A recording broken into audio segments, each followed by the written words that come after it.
Երեք չեմ գտել, այսօր էլ լսել եմ, որ կա, առաջի անգամ եկել եմ, որ գնամ կարամ լսնեմ։ Փնտրտուքներից հետո վարորդներն այսօր հեղուկ գազ գտան Նոր Նորքի լցակայաններից մեկում։ 270 դրամի հասած գինը թեև բարձր է, սակայն հարևանությամբ գտնվող լցակայաններում հեղուկ գազ ընդհանրապես չկա։ Իսկ այստեղ հերթերը տասնյակ մետրերով էին ձգվում։ Երեք էլ այստեղ է, ուղղակի հերթը շատեր էլ չկանգնեցի։ Արդեն ինչքան ժամանակ կա կանգնած Մի քիչ ժամ։ Պատահական անցել եմ գտե մնացած տեղերը չկա։ Ինքը երեք ահագին տեղ նայեց։ Հա, չկա ընդհանրապես։ Սաղ տեղերը նայել եմ ես համարյա, մենակ ստեղ եմ ոնց։ Հայաստանում անցած շաբաթվանից հեղուկ գազի դեֆիցիտ է, որտեղ էլ կա գինն է շատ ավելի բարձր։ Ընդամենը մի քանի օրում վառելիքը թանկացել է առնվազն 50-ից 70 դրամով։ Ավելի քան 30% թանկացումը վարորդների գրպաններին է հարվածում։ 50 լիտրանոց բալոնը լիցքավորելու համար հիմա առնվազն 3500 դրամ ավելին է պետք վճարել, քան շաբաթներ առաջ։ Իսկ վարորդները հեղուկ գազի անցնում են գումար խնայելու համար, այն բենզինի համեմատ ավելի մատչելի է։ Առայժմ Այս թվին խիա թանկ բայց գազը։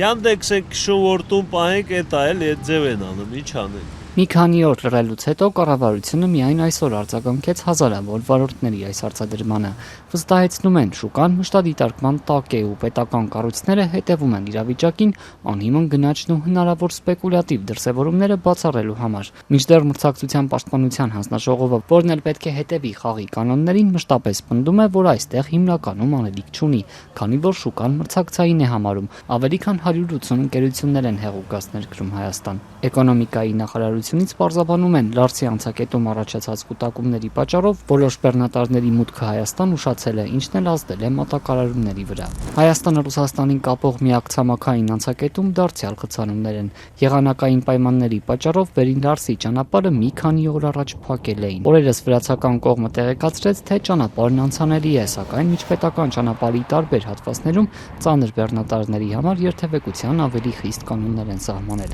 Եթե կառավարությունը լռությունից հետո որոշ բեռնատարների ուշացման մասին է հայտնում, հեղուկ գազ ներկրող ընկերություններից մեկի ղեկավարը մեզ պատմել է, թե հարյուրավոր բեռնատարներ են ճանապարհին մնացել։ Էկոնոմիկայի նախարարությունն այսօր տարածած գրությամբ քաղաքացիներին հորդորում է խուճապային գնումներ չանել ու հետևել բացառապես պաշտոնական տեղեկատվությանը։ Անհասկանալի է, թե որ պաշտոնական տեղեկություններին է հորդորում հետևել կառավարությունը, եթե միայն այսօր են հայտարարություն տարածել թանկացումների ալիքից գրեթե 1 շաբաթ անց։ Թե երբ իրավիճակը կարգավորվի, գործադիրի տարածած գրությունից պարզ չէ։ Միայն տեղեկացնում են, որ աշխատում են այդ ուղղությամբ։ Ոլորտի ներկայացուցիչները տեսախցիկի հետևում պատմում են, շուկան կվերականգնվի, երբ հեղուկ գազ տեղափոխող բեռնատարները տեղ հասնեն։ Այդ մի հեղուկ գազ լցնողն էլ ես եմ։ Իհարկե վատ եմ գնահատում։ Հիմա ինձ հաճելի է օրինակ գնել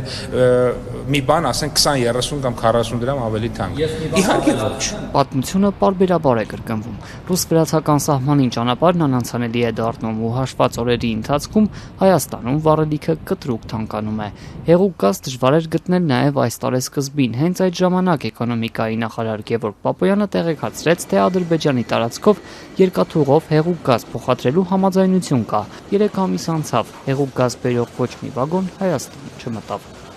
Այդուհանդերձ այս պատկերը չէր լինի, եթե Հայաստանում հեղուկ գազի պահեստավորման բավարար ենթակառուցվածքներ գործեին, որ երկրում գոնեն վազագույն պաշար լիներ։ Իդեպ հենց այն լցակայանը, որտեղ այսօր վառելիք կար, արդեն տարիներ շարունակ հեղուկ գազ է պահեստավորում դեֆիցիտ չունենալու համար։